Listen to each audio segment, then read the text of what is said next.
Naniniwala ka ba na merong second chances o mas naniniwala kang merong totoong karma? Either way, kung ano man ang paniniwala mo, isa lang ang totoo.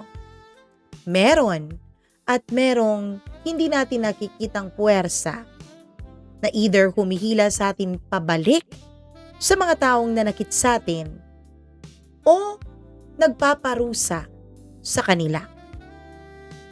Hello everyone! Welcome back dito sa ating channel. Medyo matalinghaga ang ating pa-intro for today. Kasama niyo ang inyong one and only Mama Mia. Yes, one and only lang ako, pero bakit may nakikita ako sa TikTok? Meron na akong nakikitang panibagong DJ ngayon na Mama Mia din ang pangalan. Anyways, ganun talaga yon. Hindi naman natin na-trademark o na-copyright itong ating name. So, marami na tayo. Anyways, wag na natin patagalin. I know you are all excited. Kaya eto na ang ating tampok na kwento for today's video dito lamang sa Dear Mama Mia.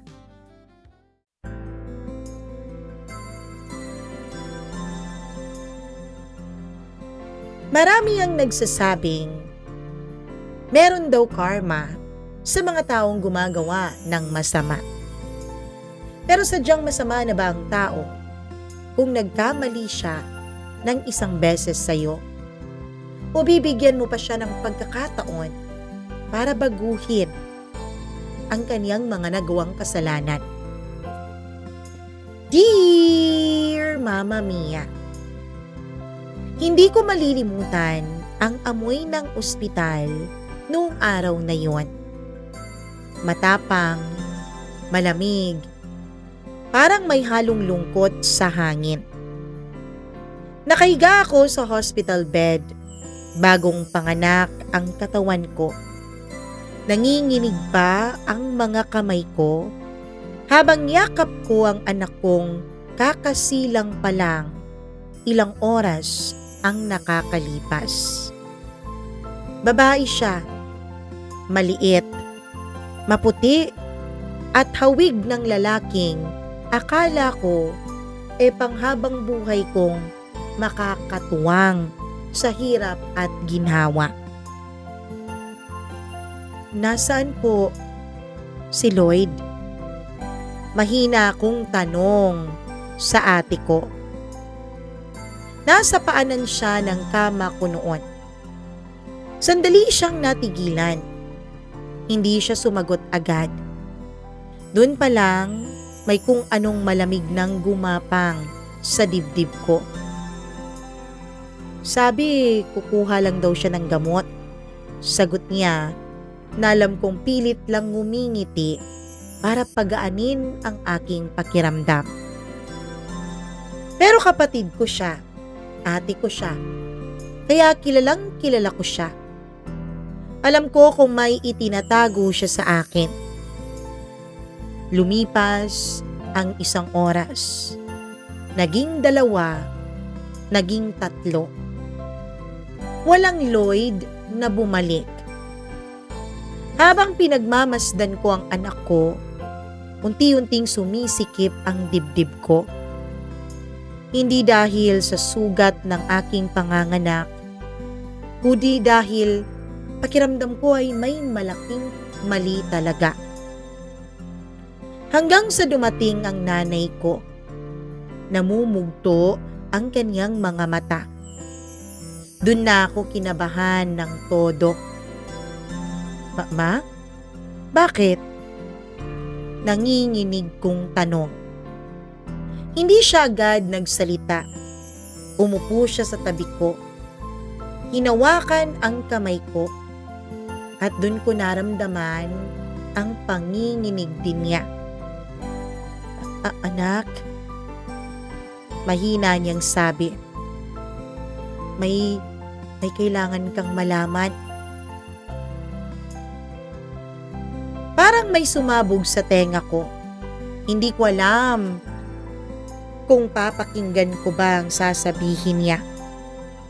Pero iniba ko yung topic. Na nasan po si Lloyd? Tanong ko. Napayuko si mama. May, may pinuntahan lang siya, anak. Ma, kanina pa sinasabi ni ate ang may pinuntahan siya eh. Pero hanggang ngayon hindi pa siya nakakabalik. Sa tanong ko na yun, Mama Mia, ay ramdam ko nang nabasag ang boses ko. Dahan-dahan siyang tumingin sa akin. At doon ko narinig ang mga salitang tuluyang nagwasak sa puso at pagkatao ko. Anak, ibang babae ang pinuntahan niya. May iba na si Lloyd. Mama Mia, parang tumigil ang mundo ko, literal. Hindi ako nakagalaw, hindi ako nakaiyak, hindi ako nakapagsalita. Tinitigan ko lang ang nanay ko, naghihintay na sabihin niya sa akin, nagbibiro lang siya, na it's a prank lang ang lahat. Pero wala akong makitang ngiti, kahit saksaang sulok ng kaniyang labi. Hindi niya binawi ang kaniyang sinabi. Tinitigan ko lang siya, Mama Mia. Parang wala na akong lakas noon na magtanong pa sa kanya ng mga detalye. Anak, pasensya na. Matagal na raw na may iba si Lloyd. Tapos, buntis din yung babae. Doon ako napaiyak. Hindi naman yung malakas na nagngangangawa. Hindi hysterical. Yung iyak na tahimik, pero wasak ka na sa kalooban. Yung parang may humihila sa puso mo, palabas ng dibdib mo. Yung parang literal ko pong nakita ang puso kong basag-basag sa semento. Iniwan niya ako? Habang nanganganak ako sa anak namin? Halos hindi ko na makahingang bulong. Hindi sumagot si Mama. Hindi na kailangan. Kasi alam ko na ang sagot eh. Hinigpitan ko ang yakap ko sa anak ko. At sa unang pagkakataon, Mama Mia, hindi ko malaman kung kanino ako mas galit. Kang Lloyd ba? Dun ba sa babaeng umagaw sa kanya? O sa sarili ko? Dahil naniwala ako na kahit ano't ano man ang mangyari, ako ang lagi niyang pipiliin. Mama Mia, si Lloyd po ang lalaking akala ko ay sagot sa lahat ng dasal ko. Nakilala ko siya sa supermarket kung saan ako cashier noon. Regular siyang bumibili. Gatas, tinapay, kape, mantika, toyo, suka, mga simpleng grocery items. Hanggang sa napansin kong lagi siyang pumipila sa counter ko kahit hindi naman mahaba ang pila sa iba. Miss, pwede bang ikaw na lang ang mag-scan nitong pinamili ko? Mas magaan kasi kamay mo eh. Biro niya minsan. Napangiti ako. Dun kami nagsimula. Hanggang sa pumayag na ako sa kanyang laging pang-iimbita sa akin ng magkape. Hanggang sa naging kami na nga. Siya ang unang lalaking nagparamdam sa akin na magandang maganda ko kahit na ang totoo ay simple lang naman ang beauty ko. Hindi ako maporma, hindi rin ako makinis, hindi rin ako sosyalin. Pero sa kanya, pakiramdam ko, Mama Mia, ay lagi akong sapat. Kaya nung nabuntis niya ako, hindi ako natakot. Kasi sigurado ako sa kanya eh. Sigurado ako na pipiliin niya kami ng anak namin. Ang hindi ko alam, Mama Mia, imahinasyon ko lang yata yung seguridad na nararamdaman ko kay Lloyd. Kinagabihan, pagkatapos kong manganak ay tsaka lang dumating si Lloyd. Pagpasok niya sa kwarto ng ospital, hindi siya makatingin sa akin ng diretsyo. Doon pa lang, alam ko na po ang totoo. Kamusta ka na? Mahina niyang tanong. Hindi ako sumagot, tinitigan ko lang siya. Hanggang sa siya na rin mismo ang hindi nakatiis. Sorry. Isang salita lang. Pero parang ang lakas na sampal noon sa mukha ko. Gaano katagal? Diretso kong tanong. Tahimik siya, Mama Mia. Kaya inulit ko ang tanong ko. Gaano katagal mo na akong niloloko? Hindi ko sinasadya. Gaano katagal? Sigaw ko. Napaupo siya. Mag-iisang taon na. Natawa ako, Mama Mia. Oo, natawa ako. Hindi dahil masaya ako, kundi dahil hindi ko akalain kaya ko pang matawa kahit wasak na ako. Ibig sabihin, habang buntis ako, may iba ka na palang binubuntis? Hindi siya sumagot. Umiwas lang siya ng tingin sa akin. At sapat na yon. Pipili ka ba sa aming dalawa? Tanong ko. Tahimik pa rin siya. Pero alam ko na ang sagot bago pa man siya magsalita. Kailangan kong panagutan yung isa, sabi niya. Pakiramdam ko, Mama Mia, ay binuhusan ako ng yelo. Paano naman kami? Nanginginig kong tanong habang tinititigan ko ang anak kong nasa tabi ko. Hindi siya makatingin. Magbibigay na lang ako ng sustento sa'yo. Lloyd, hindi pera ang tinatanong ko. Napatingin siya sa akin. Gulat na gulat. Never kasi akong nagdemand sa kanya ng kahit na ano. Simulat sa pool na mag-umpisa kaming maging mag-syota, Mama Mia. Pamilya ko ang tinatanong ko, Lloyd. Sigaw ko. Umiiyak na ako noon. Tahimik pa rin siya. Hanggang sa sinabi niya sa akin ang isang pangungusap na ang pinakamasakit na yatang narinig ko sa tanang buhay ko. Hindi ko na kayang buuin pa ang pamilyang sinasabi mo. Doon ako tuluyang nadurog, Mama Mia. Pagkalis niya ng kwarto, doon ako humagulgul ng husto. Yung iyak na hindi na mapigilan. Yung iyak na parang may namatay. At sa totoo lang, may namatay nga nung gabing yon.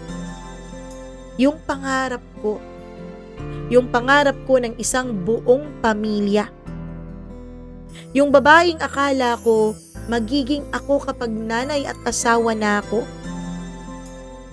Pero habang umiiyak ako, umiiyak din bigla ang anak ko. Mahina pa ang iyak niya. Mahina pero malinaw. Parang tinatawag ako pabalik sa realidad. Tiningnan ko ang anak ko, Mama Mia. Napakaliit niya. Kung tutuusin, sabi ng doktor, tumungtong lang talaga siya sa timbang na hindi na niya kailangang i-incubate. Dahil kapag mas bumaba pa doon, kailangang i-incubate ang anak ko. Kawawa naman ang anak ko. Walang kamalay-malay. Walang ideya na sa unang araw pa lang ng buhay niya ay itinakwil at iniwan na siya ng kaniyang ama. Nung tinignan ko ang anak ko, dun ako nakaramdam ng kakaibang lakas. Lakas na hindi galing sa sarili ko, kundi galing sa pagiging ina ko.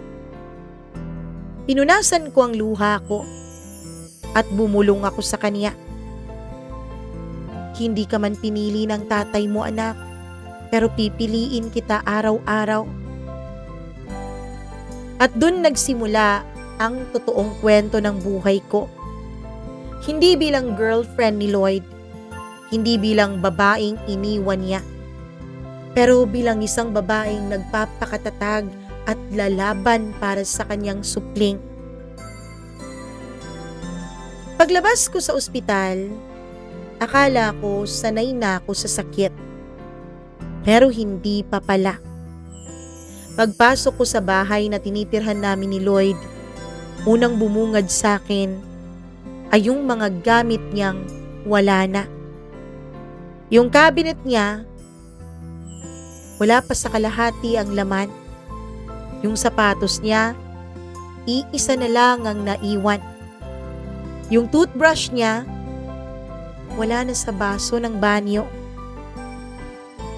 Dun ko napagtanto, hindi lang pala ako iniwan sa salita. Iniwan na niya talaga ako, pati sa espasyo. Umupo ako sa kama habang karga-karga ko ang anak ko. Tahimik ang bahay.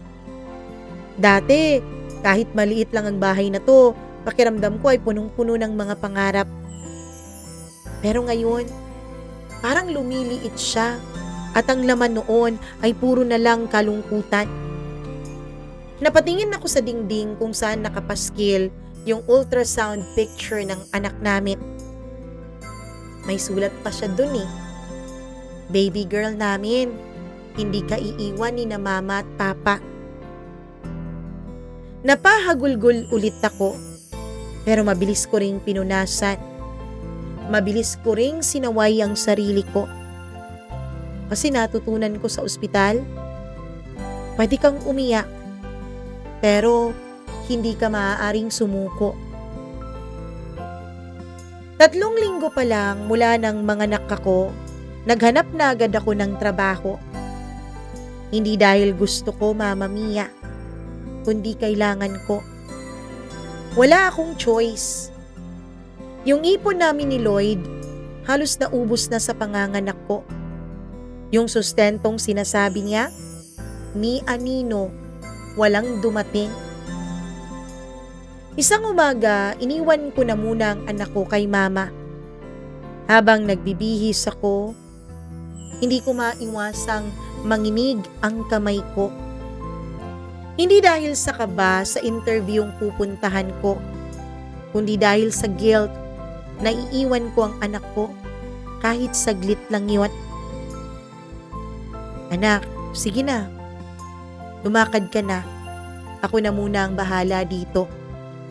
Sabi ni mama habang inaayos ang kumot ng apo niya. Lumapit ako at hinalikan ko ang noo ng anak ko. Babalik agad si mama, anak ha. Dito ka muna kay lola. Siyempre, hindi pa siya nakakaintindi. Pero ako, parang may napupunit sa dibdib ko bawat hakbang palabas ko ng bahay. Nag-apply ako sa 3 mall, 2 supermarket at isang fast food chain. Pare-pareho ang tanong. May asawa ka na ba? Wala po. Kinakasama? Meron po pero hiwalay na kami. May anak ba kayo? Opo. At halos pare-pareho rin ang tingin nila kapag sinabi kong may anak ako. Yung tipong, problema to. May hiring officer pa na diretsahang nagsabi sa akin, baka mahirapan ka sa schedule kung may baby ka. Gusto kong sumagot ng, mas mahirap kung walang makain ng anak ko. Pero ngumiti lang ako, Mama Mia. Kasi kailangan ko ng trabaho eh.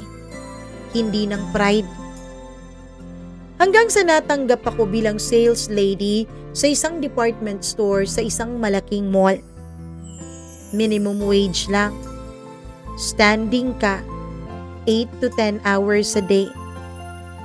At wala akong day off sa sale dahil marami ang kulang sa amin. Papaumpisa kasi ang taon noon. Marami ang nag-resign. Kaya kailangan naming magdoble trabaho. Pero tinanggap ko, Mama Mia. Alam mo ba ang unang sahod na natanggap ko after 15 days of working ay 3,800 pesos lang. Habang hawak-hawak ko yung pera, napaiyak ako sa CR ng mall. Hindi dahil maliit, kundi dahil nag-sink in na sa akin na ito na ang buhay ko ngayon. Mag-isang lumalaban para sa anak ko. Ang pinakamahirap pala, hindi yung trabaho, kundi yung pag-uwi. Uuwi akong pagod, masakit na masakit ang paa at nanlalanta ang katawan. Pero hindi pa tapos ang laban para sa araw na yun. Pagdating ko sa bahay, sasalubungin ako ng iyak ng anak ko. Kaya magpapadede muna ako. Magpapalit ng diaper. Magpapatulog.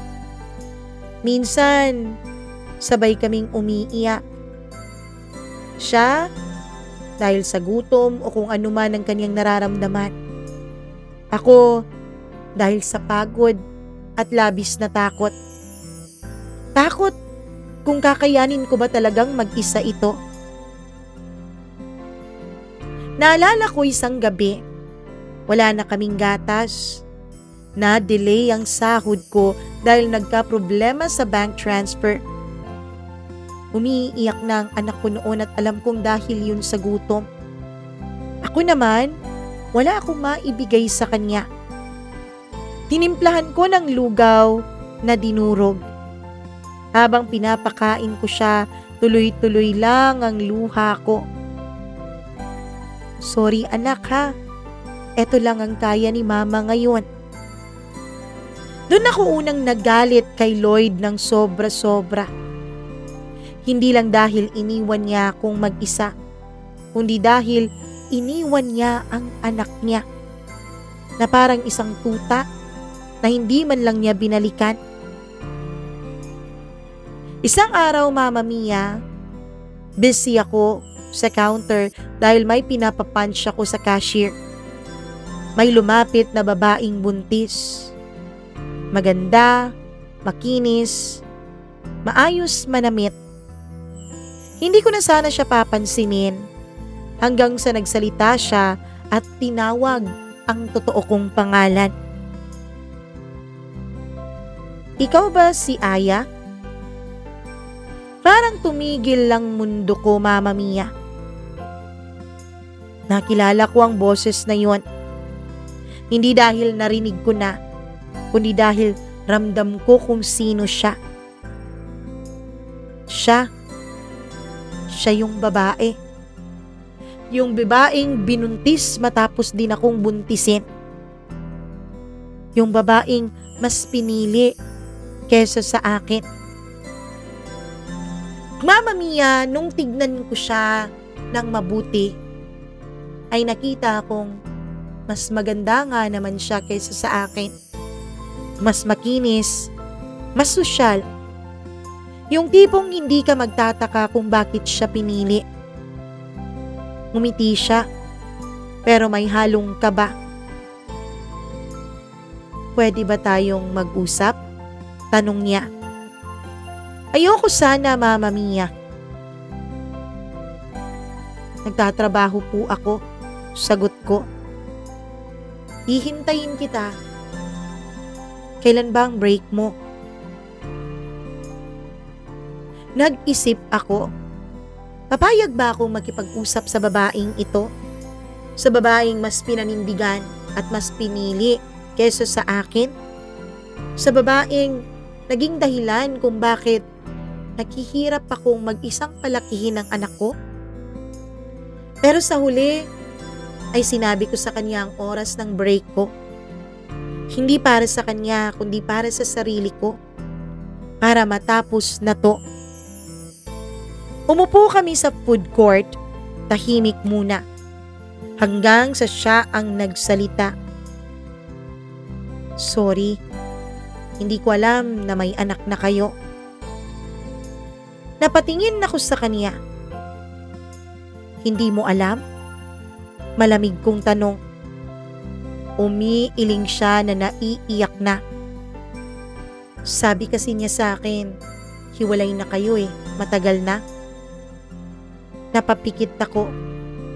Ganun pala kasinungaling ang lalaking minahal ko. Ang lalaking akala ko, paninindigan ako hanggang sa huli. Hindi lang pala siya sa akin nagsisinungaling, kundi maging sa babaeng to.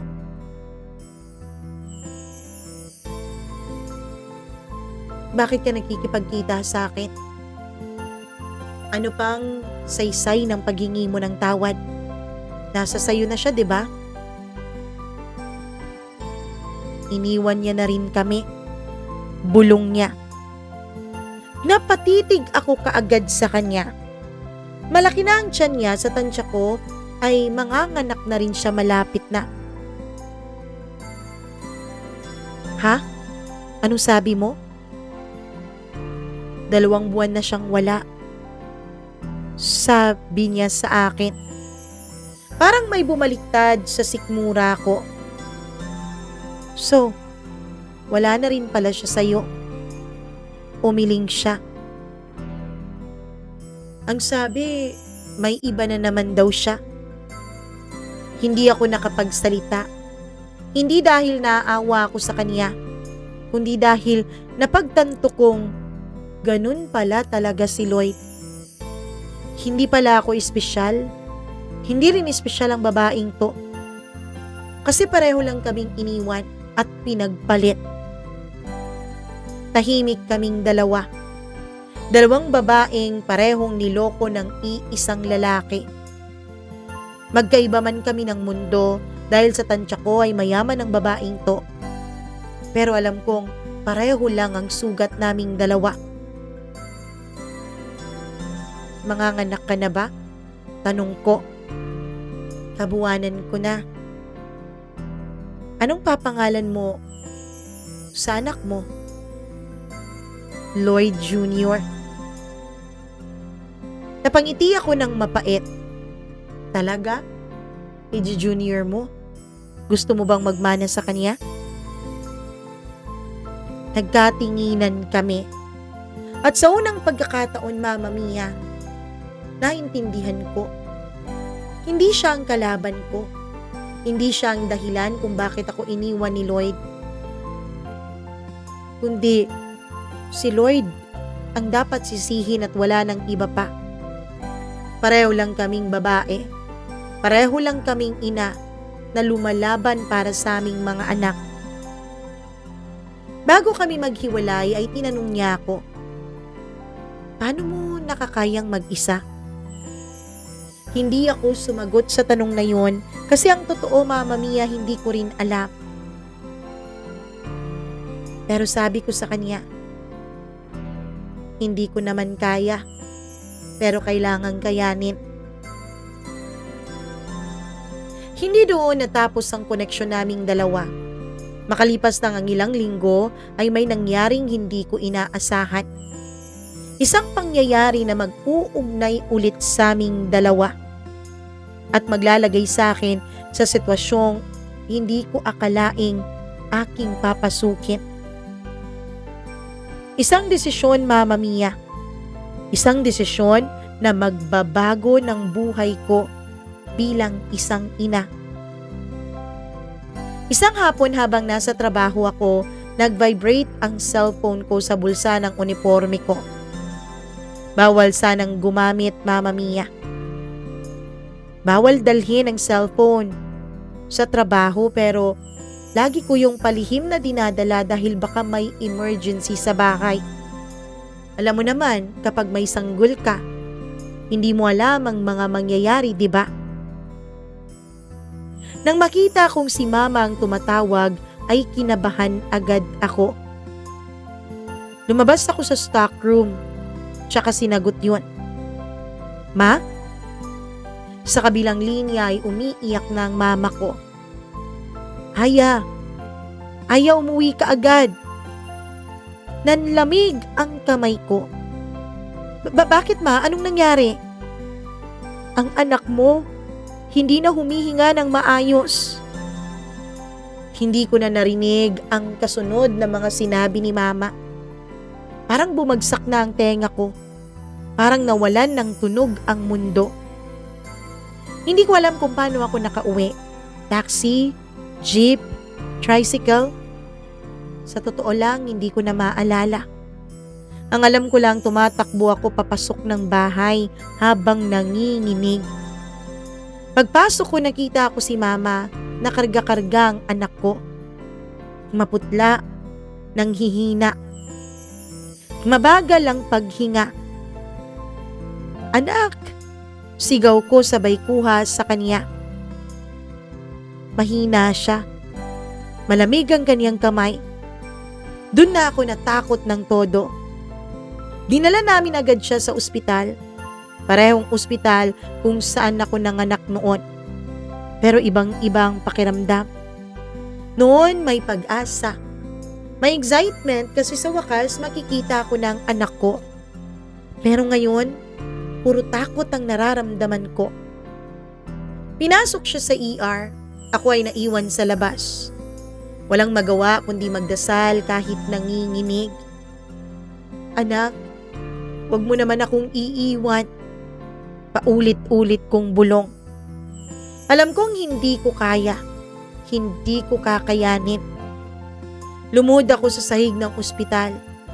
Wala na akong pakialam. Hindi na ako nahiya. Nanay ako eh. Ang pinaka-importante sa akin ay ang anak ko. Lumabas ang doktor makalipas ang halos 1 oras. Napakiramdam ko ay 1 taon na kong naghintay. Ikaw ba ang nanay? Tanong niya. Tumango ako at umiiyak. May pneumonia ang baby mo. Parang may sumuntok sa dibdib ko. Severe na. Kailangan siyang i-confine. Nanlambot ang tuhod ko, Mama Mia. Pribadong ospital po yun. Kaya ang una kong tanong, magkano po ang aabutin? Nagtinginan muna sila sa nurse bago sumagot. Sa ngayon, dahil severe, medyo matatagalan ang baby mo dito. Maganda kayo ng around 40 to 50,000. Parang may sumabog sa ulo ko. Kasusweldo ko lang pero kulang-kulang 5,000 na lang ang pera ko. Umupo ako sa labas ng ospital. Tinitigan ko ang laman ng wallet ko. 3,000. Yun lang. Kasi yung 1,000 nasa locker ko sa opisina, sa mall, dahil ibibili ko sana yon ng gatas niya pag uwi ko. Wala akong nagawa kundi ang tawagan si Lloyd. First time ulit matapos niya kaming iwan. Nagbabakasakali ako na yun pa rin ang number niya. Hello? Sagot niya. Umiyak ako kaagad. Lloyd, yung anak mo nasa ospital. Kailangan namin ng tulong. Tahimik siya, Mama Mia. Akala ko nag-aalala pero ang sinabi niya sa akin, pasensya na Aya, gipit din ako ngayon eh. Parang may kutsilyong bumaon sa puso ko. Anak mo, Lloyd! Magbibigay naman ako kapag meron na. Gusto ko sana siyang sumbatan na ni minsan hindi siya nagbigay ni 5 duling. Pero binabana niya ang tawag. Doon ako tuluyang nadurog. Bilang isang ina na walang malapitan, yun na yata ang pinakamasakit na nangyari sa buhay ko. Habang umiiyak ako sa hallway ay may lumapit sa akin. Pagtingin ko ay nagulat ako. Dahil siya yun. Yung babaeng ipinalit sa akin ni Lloyd pero ipinagpalit din sa iba. Karga na niya ang anak niya. Nanganak na pala siya. Anong nangyari sa'yo? Tanong niya. Hindi ko alam kung bakit pero bigla akong naibuhos sa kanya ang kwento ko. Siguro dahil pareho kaming ina. Pagkarinig niya noon ay binuksan niya ang bag niya. Kumuha siya dun sa loob ng wallet niya. May inabot siya sa akin. Ayan, 10,000 pesos muna yan. Pang down muna. Napatitig ako. Hindi ko pwedeng tanggapin to. Ngumiti siya. Pareho tayong iniwan. Pero hindi kasalanan ng mga anak natin. Ako ang may kasalanan sa inyong dalawa ng anak mo. Kaya sana, tanggapin mo na lang to, Aya. Doon ako naiyak ulit. Mama Mia, naisip ko, dati nagalit pa ako sa babaeng to. Pero ngayon, sobra pala ang kabutihan ng puso niya. Kung gaano siya kaganda, ganun din kabuti ang kanyang puso. 3 gabi akong halos hindi natulog. Nasa gilid lang ako ng kama ng anak ko. Nakakabit ang oxygen sa kanya dahil nahihirapan siyang huminga. Maliit ang kanyang dibdib, na hirap umangat bababa. Bawat hinga niya parang hinihila rin ang hininga ko. Minsan kinakausap ko siya kahit tulog. Anak, please naman no, huwag mong susukuan si mama ha. Hinahawakan ko ang maliit niyang kamay. Doon ko naramdaman kung gaano ako katapang dahil lang sa kanya. Pero habang tumatagal ang confinement, lalong lumalaki ang bill.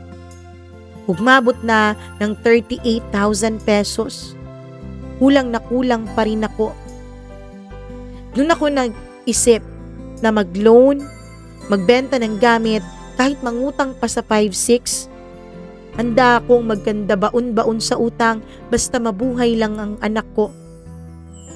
Sa pang-4 na gabi sa ospital, may pumasok sa kwarto. Paglingon ko, si Lloyd ang dumating. May bitbit na prutas. Parang normal lang siya Parang walang nangyari. Naramdaman ko agad ang init ng dugo ko. Anong ginagawa mo dito? Malamig kong tanong. Tinitingnan ko lang ang anak ko. Lumapit siya sa kama. Pero bago pa siya makalapit ng husto ay hinarangan ko siya. Ngayon mo lang naisip yan, ha? Mali ako, Aya. Sabi niya. Pero iniwan na rin ako nung huli kong kinakasama. At anong gusto mo? Matuwa ako? Ano, babalik ka sa amin? Maglululundag na ako? Karma mo yan? Sabi ko. Hindi siya sumagot.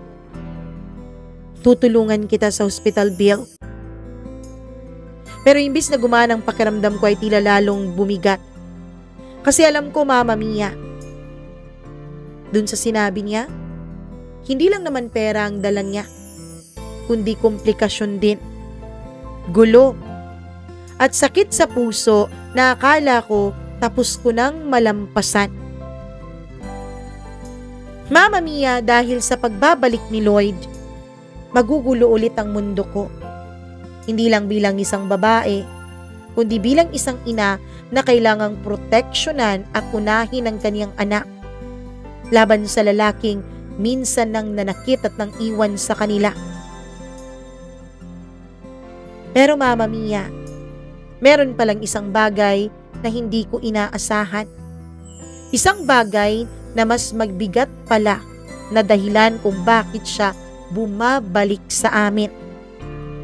Isang katotohanan na magpapayanig ulit sa pundasyon ng puso ko. Akala ko, Mama Mia, pera lang ang dala ni Lloyd. pera para maipagamot na namin ng tuluyan ng aming anak. Pero nagkamali ako. Kinabukasan, nadatnan ko siyang nakaupo sa gilid ng kama ng anak namin habang tulog na tulog pa ito. Tahimik siyang nakatingin at nakatitig sa bata. Parang may gusto siyang sabihin pero hindi siya makapagsimulang magsalita. Ano pa bang kailangan mo, Lloyd? Oo, nagpapasalamat ako dahil sa pagtulong mo dito sa bill namin sa ospital. Pero responsibilidad mo yon bilang ama niya. Bakit ka pa nandito? Tapatin mo nga ako. Alam ko naman, Lloyd, na hindi ka pupunta dito ng basta-basta eh. Wala kang pakialam nung una kong sinabi sa iyo ang katotohanan, 'di ba? Kaya tapatin mo ko. Bakit ka ba nandito? Ano bang kailangan mo sa akin? Sa amin? Napatingin siya. May sakit ako. Hindi agad yun nag-register sa utak ko. Nagloading pa nga ako, Mama Mia eh. Hanggang matapos ang halos 1 minutong pagkatulala ay natanong ko siya kung anong sakit niya. Huminga siya ng malalim bago sumagot. Chronic kidney disease, kidney failure, stage 3B na. Napatigil ako. Hindi dahil nag-alalagad ako, kundi dahil nabigla ako sa bigat ng sinabi niya. Kailangan kong magpa-dialysis ng regular. Aya. Tahimik ako noon, Mama Mia. Hindi ko alam kung ano ang dapat kong maramdaman. Dapat ba akong magalit? Dahil sa kanya lang ako naiisip kasi may sakit na siya? O dapat ba akong maawa? Ang totoo ay wala akong naramdaman kaagad. Parang namanhid ang katawan ko. Aya? Pahina niyang tawag. Pwede bang makisuyo? Doon ako kinabahan, Mama Mia. Pwede bang habang nagpapagamot ako, makita ko man lang ang anak natin paminsan-minsan?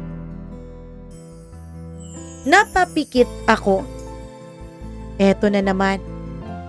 Eto na naman yung sitwasyon na kailangan kong mamili bilang babae o bilang ina. Buong gabi akong hindi makatulog sa pagbabantay sa ospital. Pinagmamasdan ko lang ang anak namin na tahimik na natutulog. Mas maayos na ang kanyang paghinga at ang sabi ng doktor, unti-unti na raw bumubuti ang kalagayan niya. Pero ako, hindi yata bumubuti ang pakiramdam ko. Naalala ko lahat ng sakit, Mama Mia. Yung panganganak kong mag-isa ako. Yung pagkatapos kong manganak, na nalaman ko ang isang masaklap na balita na pinagpalit na niya sa iba, ang kanyang pamilya. Yung mga gabing wala akong may painom na gatas sa anak ko. Yung iyak ng anak ko habang binababa niya. Binababa ko siya sa kama. At yung iyak ko habang binababa niya ang tawag ko nung nakiusap ako sa kanyang tulungan niya ako sa hospital bills ng anak namin. Pero sa kabila noon, naalala ko rin, ama pa rin siya ng anak ko at may sakit siya ngayon. Kailangan niya ng inspirasyon para lumaban at bumangon.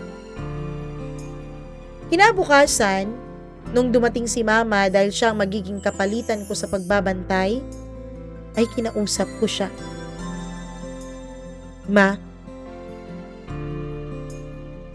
alam mo ba kung bakit nagpupunta dito si Lloyd? May sakit daw siya. Malala. At nakiusap siya sa akin na kung pwede, makita niya raw ang anak namin habang nagpapagamot siya. Tahimik lang si mama. Tinitigan niya ako na para bang inaarok niya kung ano ang gusto ko. Bilang ina, ano ba ang gusto mong gawin? Tanong niya sa akin. Napaisip ako. Ang dami niyang ginawang masama sa akin, ma. Hindi lang sa akin kundi maging sa anak namin. Pero naaawa ako sa kanya. Tumango-tango ang mama ko na para bang sinasabi niyang naiintindihan niya ang sitwasyon ko. Normal lang yan. Pero lagi mong tandaan, Aya, hindi awa ang bubuo ng isang pamilya. Doon ako natauhan. Oo, naawa ako sa kanya. Pero hindi ibig sabihin nun na bubuuin ko na ulit yung dating pinangarap kong pamilya namin. Pinayagan ko siya sa kagustuhan niya. Pero may limitasyon. Sa ospital lang muna. Nang unang beses niyang buhatin ang anak namin, matapos akong pumayag, Mama Mia, at matapos gumaling ng anak namin ay napaiyak siya. Mahigpit niya itong hinawakan at niyakap. Kamukhang kamukha mo siya, Aya, sabi niya sa akin. Nangingiti pero luhaan ang mga mata. Hindi ako ngumiti pabalik. Nanood lang ako sa kanilang dalawa. Para akong estranghero na nagmamasid sa eksena nilang dalawa ng anak ko. Habang binubuhat niya ang baby, ay bigla siyang napaupo. Namumutla. Pinagpapawisan. Lloyd? Gulat kong tawag. Napahawak siya sa kanyang tagiliran. Okay lang ako. Pero halatang hindi. Kaya kinuha ko muna ang anak ko mula sa kanya. Doon ko una siyang nakita na ganun ang kanyang itsura. Doon ko siya unang nakitang mahina. Kung paano siya kalakas noon, kung paano siya katikas noon, ay siya namang kabaliktaran niya ngayon. Doon ko napansin, Mama Mia, na ang laki pala ng ibinagsak ng timbang niya. Payat na pala siya. Medyo chubby kasi itong si Lloyd. Kaya laking gulat ko na pumayat siya ng ganon.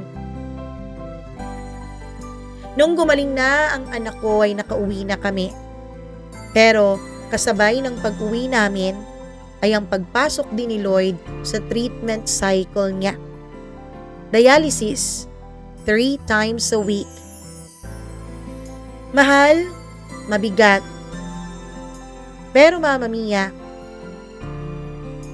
meron naman siyang perang pampagamot. Ang wala lang sa kanya, taong makakapitan niya. Ang wala lang sa kanya, taong mag-aalala at mag-aalaga sa kanya. At para doon, sakin siya lumalapit. Hanggang sa unti-unting nalaman ng mga kapitbahay na bumalik na si Lloyd sa bahay namin. At syempre, may mga masasabi sila. Ano? Binalikan ka na? Pagkatapos kang iniwanan sa ospital, ha? Ano, tinanggap mo ulit? Ay, naku Aya, marupok ka rin pala eh. Bakit mo tinatanggap ulit yung lalaking ganyan? Yang mga lalaking yan, hinahayaan mabulok mag-isa. Yun dapat ang karma nila. Masakit pakinggan, Mama Mia. Kasi hindi nila alam eh. Hindi ko naman siya tinanggap ulit bilang partner ko. Oo, nakatira siya ulit sa pamamahay ko. Pero bilang ama na lang ng anak ko na may sakit at nangangailangan ng aruga. Pero wala naman akong enerhiya para mag-explain iyon isa-isa sa mga tao. Mama Mia, sa totoo lang, dumagdag pa itong si Lloyd sa mga responsibilidad ko. Ako ang nag-aalaga sa anak namin. Ako rin ang nag-aasikaso ng schedule ng dialysis niya. Mama Mia, tumigil na rin muna ako sa pagtatrabaho. Kasi ako na ang nag-manage ng mga mumunting negosyo ni Lloyd. Ako na rin ang umahawak ng pera niya. Sa totoo lang, hindi ko na maintindihan noon ang sarili ko. Hindi ko alam kung mahal ko pa ba siya. Hindi ko alam kung galit pa ba ako sa kanya. Basta, iniisip ko na lang na ang ginagawa kong ito ay para sa anak namin. Para hindi ako sisihin ng anak ko pagdating ng araw na pinabayaan ko ang tatay niya. Isang gabi habang tulog silang dalawa ay naupo ako sa kusina. Mag-isa. Pagod na pagod. At doon ako napaiyak. Hindi naman malakas ang pag-iyak ko dahil ayokong may magising ni isa sa kanilang dalawa. Tahimik lang. Pero yung iyak, na ubus ka na. Kaya lang, kailangan mo ring bumangon kinabukasan. May 2 tao kang kailangang alagaan. Habang umiiyak ako, naitanong ko sa sarili ko, hanggang saan ko ba tutulungan at kukup-kupin itong si Lloyd? Hanggang sa gumaling siya? Hanggang sa mamatay siya? O hanggang ako naman ang maubos at wala nang matira sa akin? Isang araw, sinamahan ko siya sa ospital. Kinausap kami ng doktor.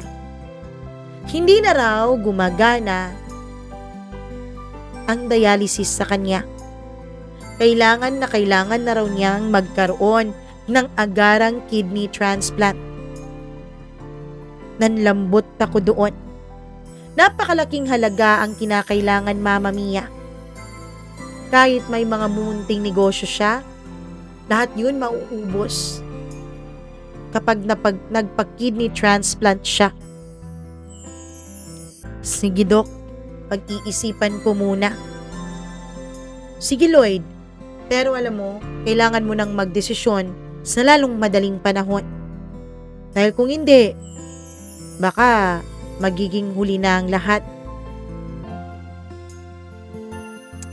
Umuwi kami ng bahay. Kinuha ko ang anak ko kay mama at umuwi na rin ito. Pagkatapos kong patulugin ang anak ko, ay naabutan ko si Lloyd sa may sala na tila malalim ang iniisip.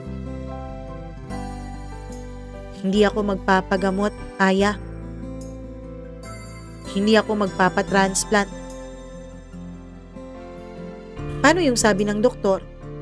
Di ba sabi niya, hindi na kinakaya ng dialysis yung sakit mo? Oo, pero wala rin namang kasiguraduhan na mabubuhay ako, di ba? Natatanggapin ng katawan ko yung kidney. Ang sa akin na lang, huwag maubos ang mga naipundar ko. Para sa anak natin. Para sa inyo. So, paano yan? Tatanggapin mo na lang ang kapalaran mo, Lloyd? Oo. Tatanggapin ko na lang to. Mama Mia, sa unang pagkakataon, nakaramdam ako ng totoong awa sa kanya.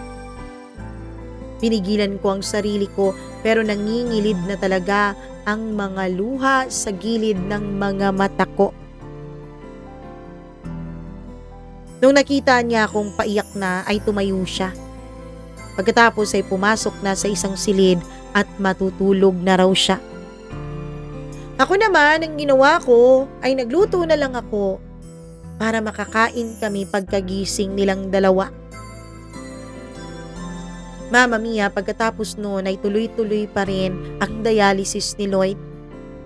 Minungkahi pa rin ng doktor na ituloy-tuloy ang kanyang dialysis kahit na prinangka na siya ni Lloyd na hindi ito magpapa-kidney transplant.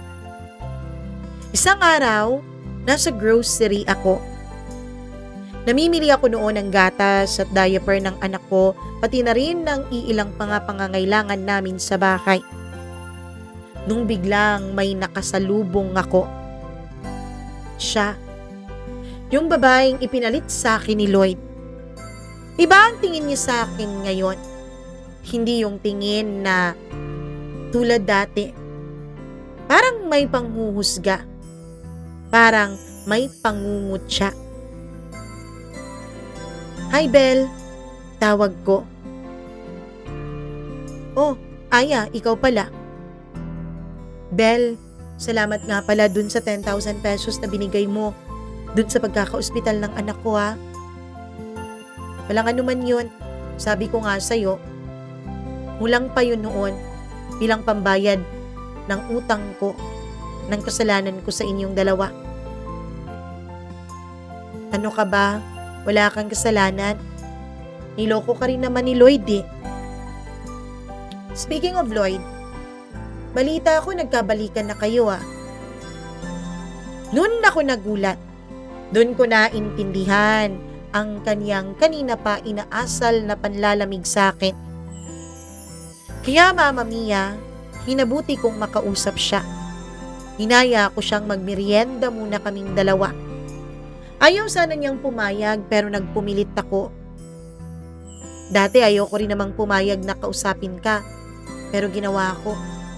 Sana gawin mo rin to sa akin, Belle. Kaya napilitan siyang kausapin ako. At doon sinabi ko sa kanyang totoo. Ang totoong dahilan kung bakit nasa bahay ko si Lloyd. Na hindi kami nagkabalikan. Nang nangyari sa amin ay pawang awa at pag-aaruga ko lamang bilang siya ay ama ng aking anak.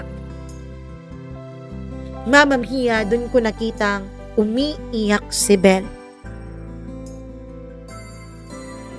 Alam mo, hindi ko alam. Hindi ako natutuwa sa nangyari kay Lloyd. Kaawa-awa siya. Oo, Belle. At alam mo bang, ayaw na niyang magpagamot. Sabi niya, yung naipundar daw niya ay para na lang daw sa anak niya. Pero Belle, alam kong may karapatan ng anak mo sa mga naipundar ni Lloyd. Aya, hindi ko naman hahabulin niyang naipundar ni Lloyd. Pero may isang hiling lang sana ako sa'yo. Pwede ba na ipakilala ko rin kay Lloyd yung anak niya sa akin? Oo naman. Actually, yan dapat ang ipapakiusap ko sa'yo kanina eh, kaya lang nahihiya ako. Nagyakapan kaming dalawa, Mama Mia. Pagkatapos ay pumunta muna kami sa kanila. May dalang kotse si Belle, kaya sa kanya ako nakisakay. Kinuha namin yung yaya ng anak niya at yung anak niya. Pagkatapos ay dumiretso kami sa bahay. Gulat na gulat si Lloyd nung makita niya kaming dalawa ni Belle na magkasama. "Belle? Lloyd, kumusta ka na?" tanong ni Belle. Nangingilid ulit ang luha niya nung makita niya kung gano'n nakapayat si Lloyd. Eto na ba ang anak natin? Umiiyak si Lloyd habang kinakarga yung baby niya kay Belle. Nag-iyakan na kaming tatlo. Mama Mia, pagkatapos noon ay pinakain muna namin yung yaya ni Belle. Pagkatapos niyang kumain ay inutusan siya ni Belle na alagaan muna ang dalawang bata. Kaming tatlo ay nag-uusap sa kabilang kwarto. Doon, kahit na nahihirapan, lumuhod si Lloyd sa harap naming dalawa ni Belle. Hinihingi ang aming kapatawaran. Hinihingi ang aming awa. Nagsisisi raw siya sa mga nagawa niya sa amin. Siguro daw, karma niya ang nangyari sa kanya. Pero napakabait ni Belle. Sabi ba naman niya hindi ito karma? Pagsubok lamang daw ito. Pero kinabukasan noon, nung maghahatid na sana ako ng pagkain ni Lloyd, hindi na siya nagising nung ginigising ko siya, Mama Mia. Nung hawakan ko ang kamay niya, ay malamig na. Doon ako napaiyak ng tuluyan. Tuluyan na ngang kinuha sa amin si Lloyd. Tuluyan na siyang nawala. Ang una kong tinawagan, imbis na ospital o morgue, ay si Belle. Pinalam ko muna sa kanyang nangyari. Wala na kasing pamilya si Lloyd. Wala nang mga magulang at wala rin namang mga kapatid. Hindi ko rin alam kung nasaan ang kanyang mga pinsan at iba pang mga kamag-anak. Kaya, ang nangyari, kaming dalawa ni Belle ang umasikaso sa burol niya. Mama Mia, meron pa rin kaming mga usap-usapan na naririnig sa iba. Pero hindi na lang namin pinapatulan. Meron pang nangungutya sa amin. Pero hindi na lang namin binibigyan ng pansin. Matapos mailibing si Lloyd ay kinausap ko si Belle. Sinabi ko sa kanya na susustentuhan ko ang anak nila ni Lloyd dahil may iniwan naman na mga maliliit na negosyo si Lloyd sa akin. Pero sabi ni Belle, hindi na raw kailangan. Gaya ng sabi ko, galing sa mayamang pamilya si Belle. Only child lang din siya. Mula noon ay naging magkaibigan kaming dalawa ni Belle. Naging mag-best friends, Mama Mia. Pinalaki namin ng sabay ang aming mga anak at pinakilala sa isa't isa bilang magkapatid. Mama Mia, hanggang ngayon, magkaibigan pa rin kami ni Belle. Ngayon ay doktor na po siya. Itinuloy niya ang kanyang pag-aaral matapos maging 1 taon ng kanyang anak. Isa na siyang doktor ngayon sa ospital kung saan ako nanganak. Sa ospital kung saan din siya nanganak at saan nakakonfine noon. Ang anak ko, pati na rin si Lloyd. Sa ngayon, pinalaki naming close na close ang aming mga anak at para rin kaming magkapatid dalawa ni Belle. Ang nanay ko ay masaya para sa amin. Ako naman, Mama Mia, ay meron na rin akong ibang kinakasama ngayon na mahal ang anak ko.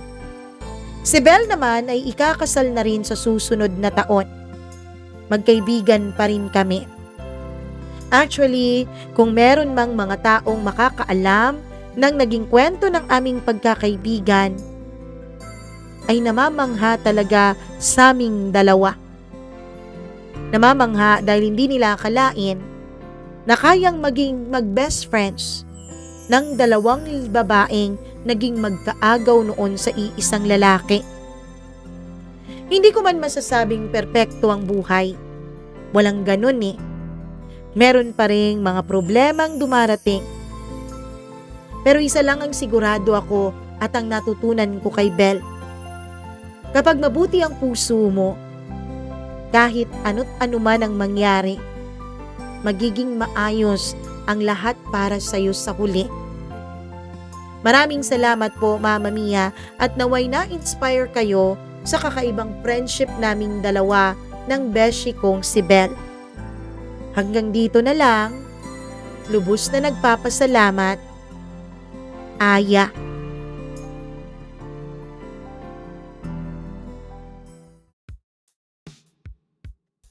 Grabing friendship ito, Aya, 'di ba? Grabing friendship ninyong dalawa ni Belle. At dahil diyan, approve ako, believe na believe ako sa inyong dalawa. Nako naman, sa mga magkaagaw diyan, magkaribal diyan. Baka naman maging mag-best friend kayo sa huli, ha. Anyways, nakaka-inspire ang kwento ngayon, kaya nararapat lang na i-share ninyo ito sa inyong mga kamag-anak, charot, sa inyong mga friends, and syempre, sa inyong mga social media accounts. Like and share na po. At huwag kalimutang mag-subscribe dito sa ating channel kung hindi pa po kayo subscriber. Teka lang, tignan muna natin kung may video pa, ha? Well, meron pa naman. Sana tuloy-tuloy. Anyways, nako naman, kung nakapag-share na po kayo ng ating mga kwento, maraming salamat sa inyong suporta. And speaking of suporta, syempre ang ating mga subscriber na laging nakikinig sa atin, laging nanonood, maraming salamat sa iyo. Alam mo na kung sino ka, charot lang. At syempre, wag na wag mo ring kakalimutan. Nako, eto, ang pagpapamember kung gusto mong maging member. And syempre, speaking of members, babatiin natin ang mga members natin na 13 na po sila ngayon.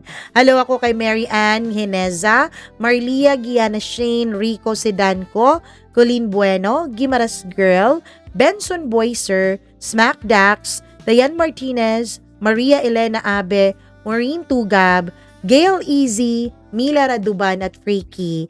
Maraming thank you sa inyo. At syempre sa ating mga subscribers na merong mga pinapa-shoutout dyan. Ayan po sa screen ang inyong mga pa-shoutout. Maraming salamat.